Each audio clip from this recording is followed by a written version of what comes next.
4PM news network में दोस्तों आपका स्वागत है। मैं हूं आपके साथ राशिद जहीर। नोटबंदी के बाद क्या वोटबंदी है? बिहार की खबर आपके कानों में चल चुकी है। लालू ने दहाड़ दे दी है, राहुल गांधी ने आकर के मोर्चा खोल दिया है। एक महीने में आप क्या करना चाहते हैं जो एक साल के लिए चाहिए? सन 87 से लेकर 2004 तक बिहार में यदि जन्मे हैं तो अपने माँ बाप के प्रमाण पत्र लेकर आने पड़ेंगे, तब you are able to cast the vote. आप तब माने जाएंगे एलिजिबल। नया फरमान आया है गृह मंत्रालय, नहीं, गृह मंत्रालय से संबंधित चुनाव आयोग से। क्या करना चाहता है भाई? पहले किया था 2003 में ये काम, 1.25 साल लगा था। एक महीने में बिहार की वोटर लिस्ट बदल दोगे?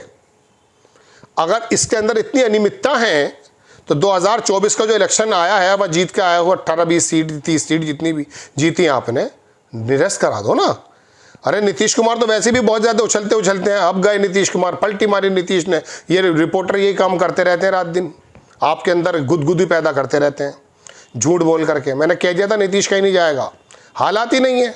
नीतीश की पार्टी के अंदर सारे लोग तो भाजपा के अंदर चले गए मेंटली एतबार से। नीतीश अकेले हैं, बूढ़े वैसे हो गए, मुंह से बोलते कुछ और है, निकलता कुछ और है। तो ऐसे समय में नहीं जाएंगे। आखिरी कोई छक्का मार दे तो बात दीगर है। खैर, तो मैं आपको बताना ये चाहता हूं दोस्तों कि बिहार का वो जो आपके पक्ष में परिणाम आया था, इसी वोटर लिस्ट के एतबार से तो आया था। बदल दीजिए, महाराष्ट्र का खत्म कर दीजिए, उस पर तो आरोप भी लग रहे हैं आपके ऊपर। अब एक महीने में आप बिहार के अंदर वो वोटर आप चेंज कर देंगे। कौन से वोटर चेंज कर दोगे भाई? अरे चुनाव आयोग के मुखिया हमें जवाब तो दे भाई, कौन सा कर देगा भाई बताओ? नहीं कर सकते। आज जो है रोटी की परेशानी इतनी है, वो बिहार का पलायन करके हरियाणा में, पंजाब में, महाराष्ट्र में, गुजरात में पुल के नीचे जो बोझा उठा रहा है, कैन यू इमेजिन कि he will return to back Bihar and will arrange the real voter list and voter card? करेगा वो वापस आके? नहीं। उसके सामने बच्चे बिलखते हुए हैं, उसके सामने छत टपकती हुई है। वो कहां आएगा? ऐसे समय में लूट मारना चाहते हो लोकतंत्र की?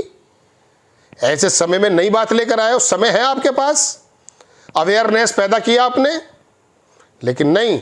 ये काम करके किस प्रकार से चुनाव को जीतना है बिहार, वो सपना है जो आरएसएस का पूरा नहीं हुआ, बीजेपी का पूरा नहीं हुआ है। ये वोटर लिस्ट, ये आधार कार्ड अपडेट माँ बाप का अरे मेरा अपना नहीं मिल पा रहा भाई। कभी कभी पर्स ही नहीं मिल पाता है। मैं अब्बा और अम्मी का कहां से लेकर आऊंगा? आपने कह दिया। और उस बिहार में कौन सा वो वर्ग है जो अपने डॉक्यूमेंट्स को बहुत संभाल कर रखता है? राशन कार्ड तो रखते हैं, अब सब भूखे मर गए ना। लेकिन आप कह रहे हैं कि वो अम्मी अब्बा का आधार कार्ड, मृत्यु जन्म प्रमाण पत्र या जन्म प्रमाण पत्र लेकर आए। ये तो एनआरसी कर दी। ममता बनर्जी और राहुल गांधी बिल्कुल सही कह रहे हैं। आप देख लीजिए, मेरा बयान लंबा हो गया। उन लोगों ने क्या क्या क्या, लालू यादव इस बुढ़ापे में, इस उम्र में आकर के दहाड़ मार बैठे और बोले कर क्या रहे हैं आप। ये आपको दिखाता हूं दोस्तों दोनों के लिंक। ममता बनर्जी भी कह रही हैं, वो भी क्या कह रहे हैं देखिएगा आप। मैंने लिए तो थे, हाँ देखिए। राहुल गांधी की बात सुनिए सबसे पहले। राहुल गांधी कह रहे हैं दोस्तों, न्यूज़ 18 की खबर है, गोदी मीडिया की, अंबानी के चैनल की, कि इन्हें मनुस्मृति चाहिए। ये तो खैर उन हौसबोलों के बारे में बात चल रही है। मैं दूसरा दिखाता हूँ। वो राष्ट्रीय स्वयं सेवक जो आरएसएस जो, उनने फिर दोबारा कुछ काम कर दिया है, बीबीसी भी छाप रहा है। तो दोस्तों देखिए, तेजस्वी यादव, लालू यादव, ममता बनर्जी किस प्रकार से भड़क गए हैं। थोड़ा वक्त लगा मुझे निकालने में, आपको मैं दिखाता हूं दोस्तों। तो इसके अंदर उन्होंने कहा कि ये तो एनआरसी है।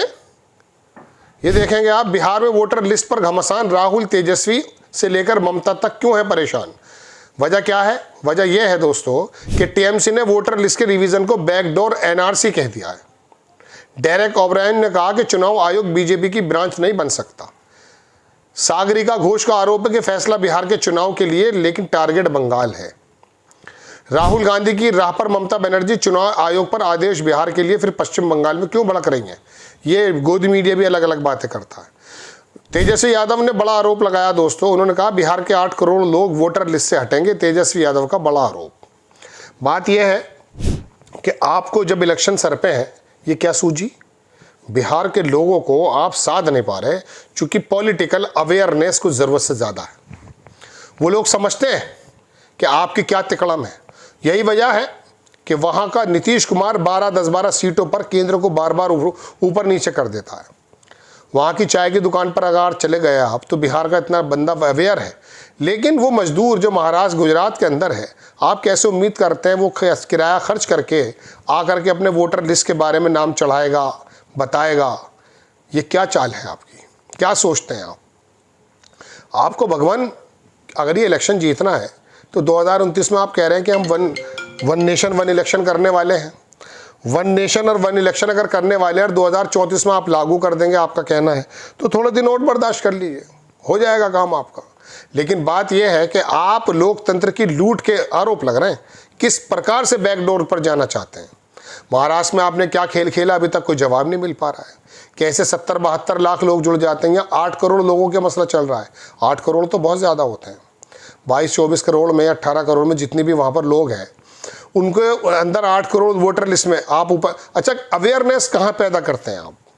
अवेयरनेस के कौन कौन से प्रोग्राम चलाते हैं आप? कौन से 5 किलो राशन देते समय आपने ये कहा कि आप अपना प्रमाण पत्र लेता, ये ताकि वो कर तो लेता 5 किलो चावल में, 5 किलो गेहूं पर वो कर लेता, लेकिन आपको नहीं। आपको तो सिर्फ और सिर्फ डिजिटल इंडिया का खाद दिखा करके लाइनों में लगाना था और उसके कागजात भी पीछे गए। और ये टारगेट, ये वर्ग कौन सा टारगेट होगा ये तो पता करें। कि आप समझते हैं सवर्ण समाज होगा? सवर्ण समाज तो नहीं होगा, क्योंकि वो थोड़े अवेयर हैं, अपने कागजातों को रखते हैं। ये तो दलित, ओबीसी, अति पिछड़ा, महापिछड़ा, महादलित, इन लोगों के साथ दिक्कतें आएंगी। आप राशन कार्ड के बारे में कह देते कि राशन कार्ड लेकर आना पड़ेगा। मैं आपको दावे से कह रहा हूँ, आपको दिक्कत नहीं होती, 15 दिन में आप काम कर देते। क्योंकि राशन कार्ड तो उन्होंने बनवा लिया बेचारों ने, भूख की वजह से। यहाँ तो आपने उनको ज़बरदस्ती पीछे लाइन में खड़ा कर दिया है। वो कागजातों को कैसे पूरा करेगा? तो बहरहाल दोस्तों, बात यह है, अब ये ममता बनर्जी और लालू प्रसाद यादव या तेजस्वी यादव, राहुल गांधी भड़क रहे हैं, लेकिन ये चुनाव आयोग किसके इशारे पर काम कर रहा है? उसके पास इतना समय है? लोग तो कहना अमित शाह के मंत्रालय से आया होगा ये ऑर्डर। आप, बात यह है ना कि आपको ये पता चल गया कि लोग तो सड़कों पर उतरते नहीं हैं। आपके खिलाफ आवाज़ उठाने वालों की वीडियो रिकॉर्डिंग करके आप जेल भेज देते हैं। जो ज़मीर फरोश लोग हैं उनके ज़मीर खरीद लिया आपने। आवाज़ उठाने वाला जो मीडिया था वो आपकी बोली बोलने लगा है। अधिकारी आपके आरएसएस के मुख्यालयों के चक्कर लगाते हैं, उनके तबादले वहाँ से होते हैं, ऐसा आरोप लगता है। हम नहीं कह रहे, लोग कहते हैं। तो दोस्तों, बात यह है कि जब आपने सारी की सारा ढांचा ही हिप्नोटाइज कर लिया है, उसको ऊपर कब्जा कर लिया है, तो अब आप सोचते ये है कि लोगों को, लोग तो बोलेंगे नहीं, वाकई नहीं बोलेंगे, क्योंकि जो परेशान है वो कैसे बोलेगा? किसी ज़माने में थी जागृति, लाइट जाती थी तो रोड जाम कर दिया करते थे। अब तो आप डंडा बजवा देते हैं, वीडियो रिकॉर्डिंग करा लेते हैं, नोटिस चला जाता है, फिर वो सोचते हैं अरे यार अपना गर्मी में मर लेंगे। लेकिन हैरत यह है कि उसके बाद भी आपके पास वोट क्यों आ जाता है? उसकी एक बड़ी वजह तो यह है कि आपने एक बहुत बड़ा वर्ग धार्मिक पशु बना दिया है। और दूसरी बात यह कि वो जो लोग, चुनाव आयोग ये जो हरकतें हैं, ये इस तरह की जो हथकंडे होते हैं, इससे कभी 2 घंटे पहले, कभी 2 घंटे बाद, कभी बाद में, कभी, मतलब ये तमाम चीज़ें मिल करके आपका गुलदस्ता 30-35-40% का तैयार हो जाता है। ये है वो। लेकिन बिहार के अंदर दोस्तों, ये नोटबंदी नहीं, ये वोटबंदी होने जा रही है। आपको खबर कैसी लगी अपनी राय कमेंट्स बॉक्स में ज़रूर दीजिए। चैनल को सब्सक्राइब कीजिए, शेयर कीजिए।